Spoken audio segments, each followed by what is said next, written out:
From CBS News Bay Area, this is the Morning Edition. Here come the Warriors in transition. DiVincenzo to Curry, long three. That right there was a lot of it last night at Chase Center. The Dubs had their backs against the wall, but cruised to a Game 3 victory against the Kings. How the Warriors are feeling this morning. Plus, all I can say is it's sad, it's upsetting, it's an abomination against the baseball gods. Yeah, it still hurts. We're getting strong reaction to the A's plans to move to Vegas. This morning, hear the heartbreak from their faithful fans as reality begins to set in, G. I know a lot of A's fans are not happy about that recent news about them going to Vegas. But look, you'll be happy about this. This is your drive over out of Oakland into San Francisco. So far, it is Friday Light. I'll have a look at your, complete look at your bridges coming right up. Jess. and that sky above the Bay Bridge, it's gorgeous this morning. Current temperatures throughout the Bay Area, upper 40s, lower 50s. We're going to warm up into the upper 80s right around the corner. I'll let you know when, coming up in your first alert forecast.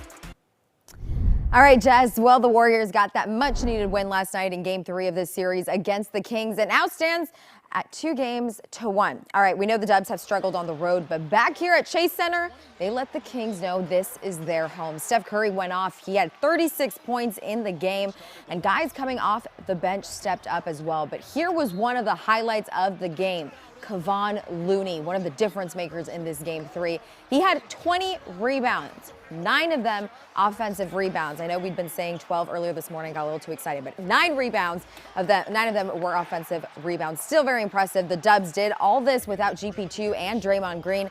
There's been a lot of chatter around the Warriors since they went down 2-0. Steph Curry talked on that. You bottle up all of that noise and the potential distractions of Draymond being out, what the narrative is or whatever. You bottle all that up, and all it is just a sense of pride and of who we are capable of being, and coming with the right energy to kind of prove that we, can create some life for ourselves. So. All right, well, Steph Curry added that they understood the consequences if they lost last night. They play Game 4 at Chase Center on Sunday. Obviously, the job is not done, but we know the impact having the support of their fans has on the Warriors. Last night, fans were there making their voices heard inside and outside of the arena. As you can see, there were a lot of people out at Thrive City to cheer on the Dubs. Andrea Nakano was out there with them. Ever since I stepped foot at Oracle Arena in Oakland and now Chase Center in San Francisco, I feel extreme joy and exuberance. Honestly, this is my happy place. To say Cherie Foster is a Warriors fan is an understatement. She considers Chase Center her home away from home, but check out her house. Guests can stay in the Warriors-themed bedroom, and during the holidays, you can find a life-size cutout of Steph Curry in her walk-in shower, along with other Warriors decorations, all to celebrate her favorite team.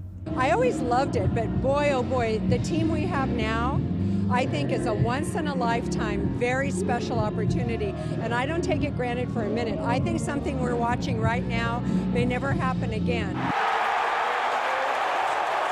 Season ticket holder Cherie comes all the way up from Morgan Hill to watch the Dubs play alongside thousands of her closest Dub Nation friends. Most on the edge of their seats Thursday night as the Warriors desperately needed a win to stay in the series. Of course we were going to win. I mean, after what happened with Green, it just motivated the Warriors to go out there and win. It was just simply amazing. But there was never a doubt what was happening tonight. This is Steph Curry. This is Klay Thompson. Put some respect on these guys' names.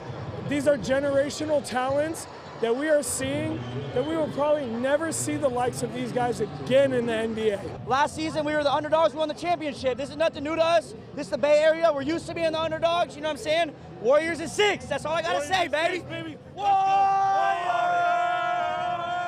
The Warriors are still down 2-1 in this series, but fans say with the group on the floor, repeating as champs is not out of reach. It goes back to the we believe era. I believe. No one can tell me any different. All right, well, I know a lot of us here in studio believe as well. I love the confidence. Let's keep it going for Game 4. And coming up later in this half hour, Gianna and I are actually going to be breaking down the game even more in this morning's One Takeaway. Justin, did you watch the game? I actually was asleep, so I didn't watch the game. Yeah, I know. Okay, it's so you messed have up. to stay tuned for One Takeaway then. Okay, I will hear. All right, taking a live look outside right now on this gorgeous Friday morning. It is clear. You see the sun rising this morning as we look forward to the weekend.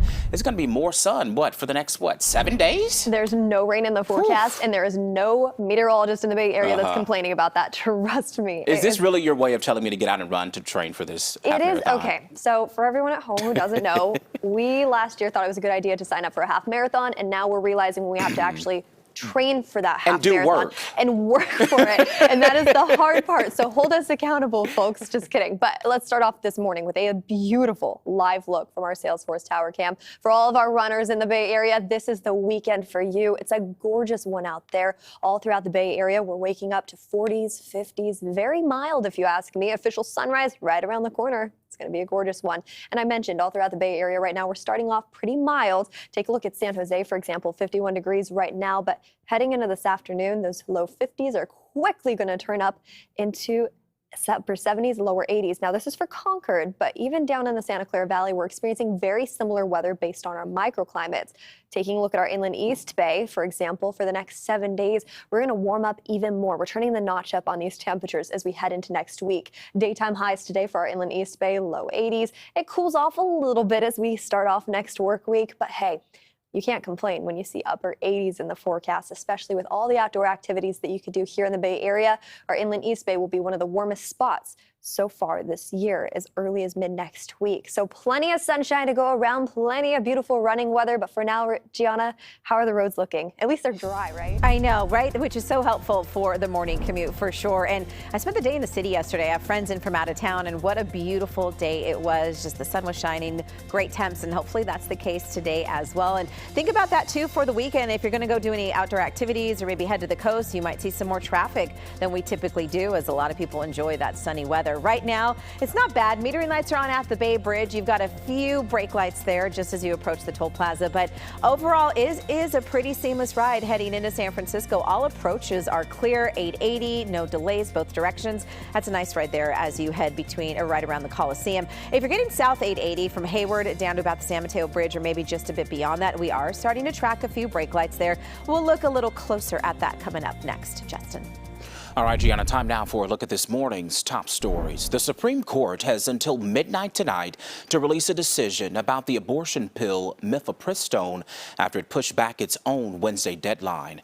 The emergency request comes after a Texas appeals court imposed certain restrictions on the pill, which limits its availability. The White House is arguing that one judge cannot dictate reproductive policy for the entire country. The Biden administration and drug maker Danco Laboratories are asking the 9 justices to keep the drug available while the lower court case unfolds. New Mexico prosecutors confirmed that they're dropping the criminal charges brought against Alec Baldwin after a deadly 2021 on-set shooting. They said the facts were recently revealed that demanded further investigation, but they did not rule out charging Baldwin in the future. The nature of the new evidence was not provided. We know the film's weapons supervisor is still facing an involuntary manslaughter charge. All right, severe weather in the south. It brought at least 8 tornadoes through central Oklahoma. And overnight, tornadoes touched down in Texas. Officials there confirmed 3 people died in these severe storms, and they say that number sadly could rise as the cleanup efforts continue. Just this morning, around 50,000 people were without power in Texas and at least 11,000 in the dark there in Oklahoma. And that's a look at this morning's top stories.